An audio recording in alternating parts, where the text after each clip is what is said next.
Baik, Assalamualaikum warahmatullahi wabarakatuh. Selamat pagi, siang, sore, malam, Pak Hendra. Kami dari kelompok 9 yang beranggotakan saya Sandy Fenita dengan NIM 057 dan rekan saya Maria Selina Enji dengan NIM belakang 006. Kami di sini akan mempresentasikan hasil proyek UAS kami yang berjudul Predicting Diabetes Using SVM Implemented by Machine Learning. Nah, untuk pokok bahasan kami, yang pertama ada latar belakang, kemudian tujuan, dasar teori, metodologi, dan kemudian ada dataset. Kemudian juga ada uji dan pembahasan, kemudian ada kesimpulan. Tujuan dari proyek ini sendiri itu untuk mengembangkan model prediksi diabetes menggunakan algoritma machine learning yang mampu mengidentifikasi kemungkinan seseorang menderita diabetes berdasarkan data medis dasar. Dengan pendekatan ini, diharapkan tenaga medis dapat terbantu dalam membuat keputusan yang lebih cepat dan akurat terkait diagnosis dini, sehingga dapat dilakukan pencegahan terhadap komplikasi yang lebih serius. Selain itu, proyek ini juga bertujuan untuk menyajikan visualisasi data guna memperjelas pola-pola penting dalam dataset yang digunakan. Kemudian untuk dasar teori, yang pertama kita ada dasar teori tentang diabetes mellitus. Jadi, diabetes mellitus sendiri ini adalah kelompok penyakit metabolik yang ditandai oleh hiperglikemia kronis yang disebabkan oleh gangguan sekresi insulin, kerja insulin atau keduanya. Hiperglikemia jangka panjang ini berhubungan sama kerusakan dan disfungsi organ tubuh seperti mata, ginjal, saraf, jantung, dan pembuluh darah. Karena sering nggak ada gejala pada tahap awalnya, jadi diagnosis dini jadi krusial buat mencegah komplikasi lebih lanjut. Kemudian ada dasar teori terkait SVM. Jadi SVM ini sendiri adalah algoritma pembelajaran mesin berbasis supervised learning yang digunakan untuk klasifikasi dan regresi.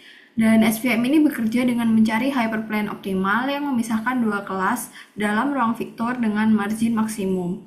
Dalam konteks klasifikasi diabetes, SVM digunakan untuk memisahkan pasien yang menderita diabetes dan yang tidak berdasarkan parameter seperti glukosa darah, BMI, dan tekanan darah. SVM juga efektif dalam menangani data berdimensi tinggi dan sering digunakan dengan kernel nonlinear seperti RBF untuk meningkatkan akurasi model. Selanjut, di dasar teori yang lainnya, ini ada parameter medis yang sering digunakan. Ada beberapa fitur input. Yang pertama ada pregnancies, yaitu jumlah kehamilan yang pernah dialami pasien dalam bilangan bulat. Kemudian ada glukosa, kadar glukosa darah dalam satuan miligram per desiliter. Kemudian ada blood pressure, tekanan darah diastolik, mmHg. Kemudian ada skin sickness, ketebalan lipatan kulit triceps, satuan milimeter. Kemudian insulin, kadar insulin serum, kemudian ada BMI, body mass index, kilo per meter kuadrat, diabetes pedigree function, riwayat genetik diabetes rasio. Untuk age, usianya sendiri dalam satuan tahun. Kemudian ada target variable outcome, jadi ada 0 dan 1, di mana 0 itu menandakan pasiennya tidak menderita diabetes, sementara 1 pasien menderita diabetes. Kemudian ada evaluasi model prediksi. Nah, ini tuh menggunakan beberapa metrik kinerja, yakni yang pertama akurasi. Akurasi ini adalah persentase prediksi yang benar dari keseluruhan data. Kemudian ada sensitivity atau recall, yaitu kemampuan model mendeteksi kasus positif. Kemudian ada specificity, di mana ini tuh kemampuan model mendeteksi kasus negatif atau non-diabetes. Kemudian ada positive predictive value, PPV, dan negative predictive value, NPV. Lalu ada confusion matrix, yaitu tabel yang menunjukkan hasil klasifikasi terhadap data aktual, dan ada cross validation. Teknik validasi seperti tenfold cross validation digunakan untuk menguji konsistensi model dan mencegah overfitting. Lanjut kita ke metodologi.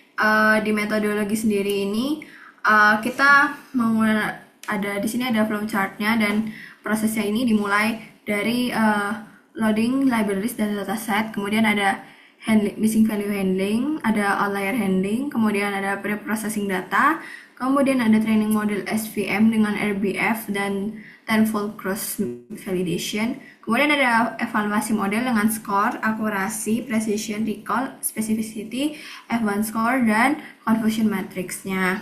Nah, lalu untuk dataset dan fitur yang kami gunakan di sini ada dataset Pima Indians Diabetes yang berasal dari Kaggle dan ini tuh berisi 768 record data dan dataset ini sendiri berasal dari National Institute of Diabetes and Digestive and Kidney Disease dan digunakan untuk memprediksi apakah seseorang pasien itu menderita diabetes berdasarkan parameter medis seperti jumlah kehamilan, kadar glukosa, tekanan darah, BMI, insulin, usia, dan riwayat genetik. Kemudian lanjut, ini tuh ada metode-metodenya yang digunakan adalah preprocessing data, check null, hapus outlier, dan normalisasi dengan standar scalar. Kemudian untuk algoritma yang digunakan ada SVM dengan kernel dan validasi modelnya ada tenfold cross validation yang digunakan untuk validasi model. Kemudian ada evaluasi menggunakan akurasi, sensitivity, specificity, positive predictive value, negative predictive value, dan confusion matrix. Dan untuk visualisasinya kami memilih menggunakan histogram yang untuk menggambarkan distribusi parameter dan ditampilkan juga heatmap 6x5 untuk menunjukkan korelasi antar fitur. Oke, jadi sekarang kita akan membahas uji coba dan pembahasannya. Nah, jadi kami di sini mencoba dengan berbagai skema untuk menemukan kira-kira hasil yang terbaik ini eh, menggunakan skema apa sih? Di sini kami menggunakan split rasio ada 80/20, ada juga rasio 70/30, dan juga ada 60/40. Ini perbandingan data training dan data testingnya. Nah, itu dan juga kami menggunakan berbagai kernel di sini. Kalau misalnya di paper kan cuma ada RBF kernel. Nah, di sini kami juga mencoba yang menggunakan linear kernel, polinomial kernel, terus sigmoid kernel juga. Nah, di sini dapat kita lihat dan hasilnya yang paling bagus itu menunjukkan yang di split rasio 80/20 yang berada pada training linear kernel. Di situ kita bisa lihat hasilnya. Training akurasinya itu ada 0,793 dan testing akurasinya 0,781. Dengan hasil validasi 10 cross validation-nya hasilnya rata-ratanya itu 0,779 dengan standar deviasi 0,064 dan juga diikuti oleh RBF kernel. Tapi karena di sini training akurasinya lebih tinggi daripada testing akurasinya dan jaraknya lumayan jauh, jadi ini terkena overfitting ringan. Jadi dapat kami ambil kesimpulan di sini bahwa eh, skema yang terbaik itu merupakan linear kernel. Boleh di next.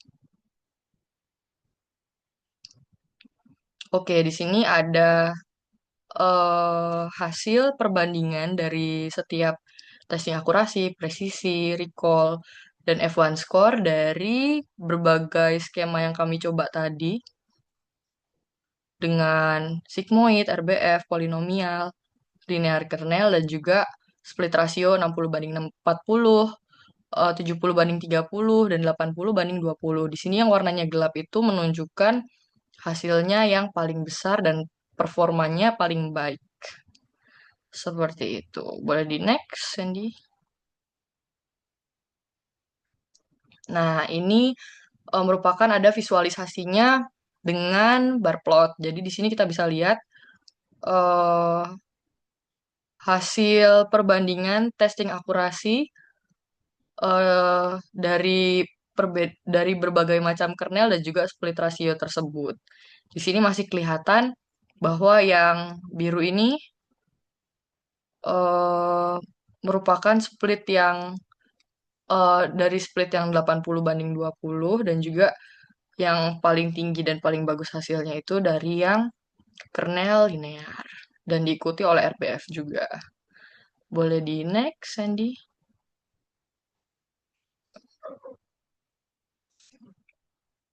Oke, di sini juga ada hmm,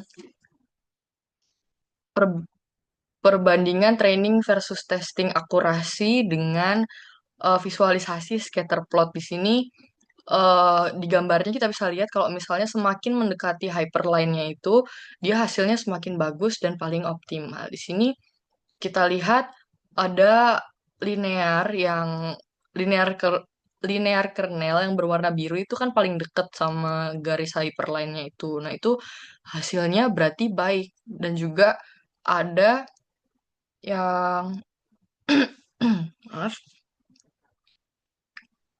ada juga yang lainnya itu mengikuti, tapi kan agak jauh. Jadi hasilnya kurang optimal daripada yang kernel linear ini. Dengan split 80/20 yang warna biru itu. Boleh di next? Oke, setelah kita tahu dengan visualisasi perbandingan tadi, ini kami menampilkan juga ringkasan hasil dari semua modelnya. Dan di sini didapatkan juga kami ngoding akhirnya model terbaiknya yang dilihat dari testing akurasinya itu didapatkan bahwa split rasio 80/20 dengan kernel linear memiliki testing akurasi yang cukup tinggi yaitu 0,781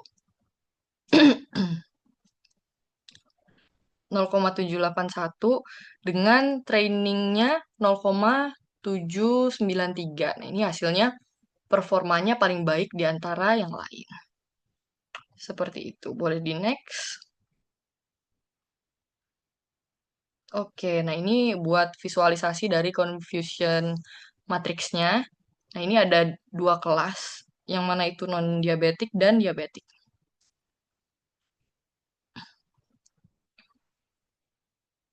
Oke, boleh di next. Sekarang, kesimpulan dari presentasi kami pada hari ini adalah model support vector machine dengan kernel linear dan rasio data latih uji 80/20 memberikan performa terbaik berdasarkan nilai akurasi pengujian tertinggi sebesar akurasi uji hingga 78,1% dengan F1 score 58,8%, precision 71,4%, dan specificity yang cukup tinggi, yaitu 90,9%.